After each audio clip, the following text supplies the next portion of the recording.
Bonjour, donc je vais corriger ces exercices de révision qui n'ont pas été très bien réussis pour diverses raisons, le choix des unités, le manque des phrases-réponses, le sens de calcul. Donc, on fait toujours attention aux unités, aux conversions. Donc, pour le premier exercice, vous aviez une échelle de 1 sur 4000. Donc, 4000, c'est le coefficient de proportionnalité. Une première tour qui mesure dans la réalité 634 mètres. Une deuxième, 828 mètres. Donc, on va convertir en centimètres, car sur le dessin, c'est forcément en centimètres. On va pas écrire 0,00 quelque chose, hein. Donc, on met tout de suite en centimètres. Donc, 634 mètres, c'est 63 400 centimètres, 828 mètres, 82 800 centimètres. Donc, la question était quelle est la hauteur sur le dessin. Donc, on applique l'échelle. Donc, 63 400 fois 1 sur 4000, ça nous donne 63 400 divisé par 4000, ça faisait 15,85 cm. Pour passer de la réalité au dessin, on divise par 4000.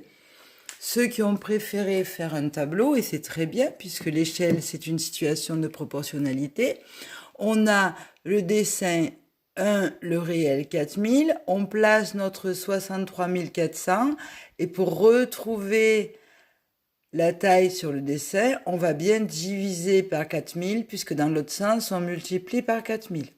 Voilà. Donc je reviens à la suite. Donc on fait la même chose pour le deuxième. Les 82 800 qu'on a trouvés ici, on les multiplie par 1 sur 4000.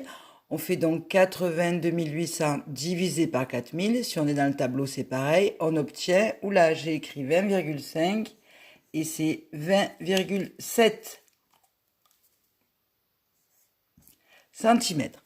Donc si vous l'avez fait, si vous avez donné ici des mètres, vous obtenez 0,1585 et 0,2070. Donc, il vaut mieux mettre tout de suite en centimètres parce que la conversion est plus facile ici que celle qui compte le zéro pour beaucoup d'entre vous. Donc, et on n'oublie pas ces phrases-réponses. Donc maintenant, je vous disais une tour imaginaire de 21 cm sur le dessin. Quelle est sa hauteur réelle? Alors là, on est ici. Nos 21 cm sont en haut. D'accord? Donc on va les multiplier par 4000 pour obtenir la taille réelle. Donc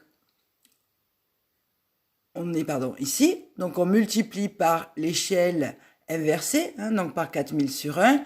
On multiplie par 4000 si on a fait le tableau, mais ça revient au même.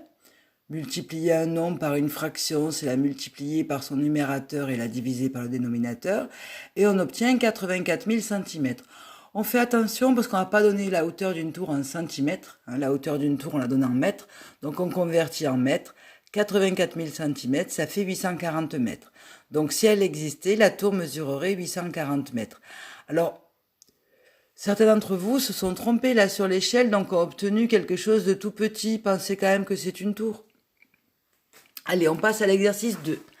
Alors l'exercice 2, on était dans un agrandissement, puisqu'on a donc ce petit insecte ici qui fait 1,8 mm de long dans la réalité, 0,8 mm de diamètre.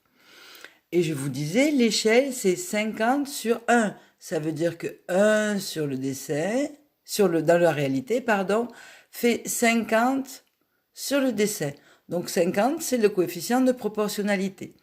Donc on se demande quelle est la longueur sur le dessin. Donc on va prendre les 1,8 de la réalité. Et puisque c'est un agrandissement, on va multiplier par l'échelle 50 sur 1, ce qui revient à multiplier par 50, qui est le coefficient de proportionnalité. Ça nous faisait 90 mm, dont l'insecte mesure 90 mm sur le dessin, c'est-à-dire 9 cm. Si on a fait un tableau, on verra tout à l'heure pour le calcul de l'échelle, pour le tableau. Mais si on a fait un tableau, on pense bien que nos 1,8, on les met à côté du 1, puisque 1,8, c'est le réel.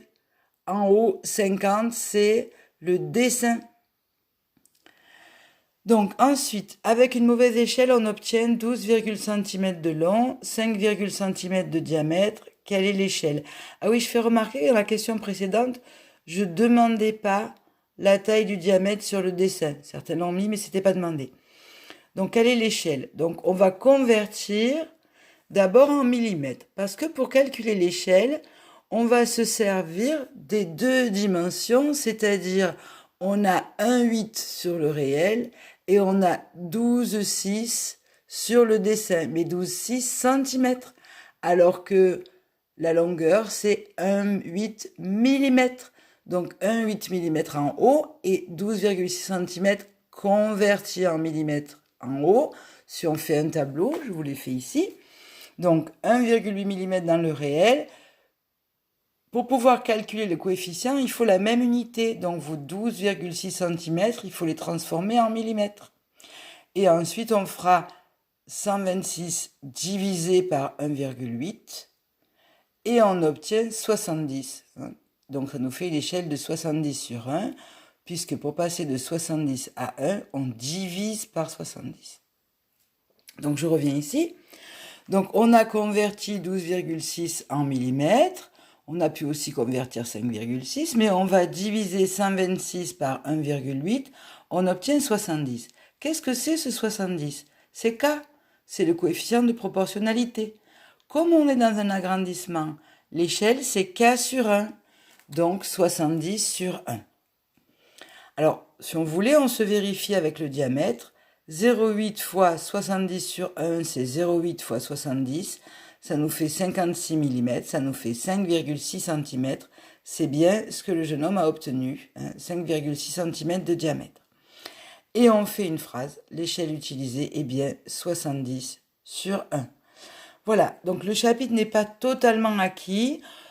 C'est quelque chose auquel il faut penser de temps en temps. Vous avez l'occasion d'en voir sur les cartes.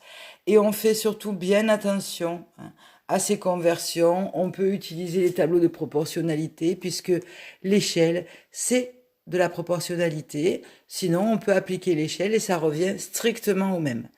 Voilà. Bon courage pour les exercices d'aujourd'hui. Si vous faites un tableau de proportionnalité, écrivez bien parce que parfois quand vous avez raté le sens, c'est parce que vous n'avez pas écrit d'en-tête là. Si on écrit l'en-tête des lignes, on ne se trompe pas après dans ce qu'on doit reporter dans le tableau. Voilà. Bon courage. N'oubliez pas de rendre vos exercices pour 14 heures parce que jeudi je vais au collège donc je ne pourrai pas me coucher bien tard mercredi. Donc il faudra que je corrige dans l'après-midi. Bonne journée!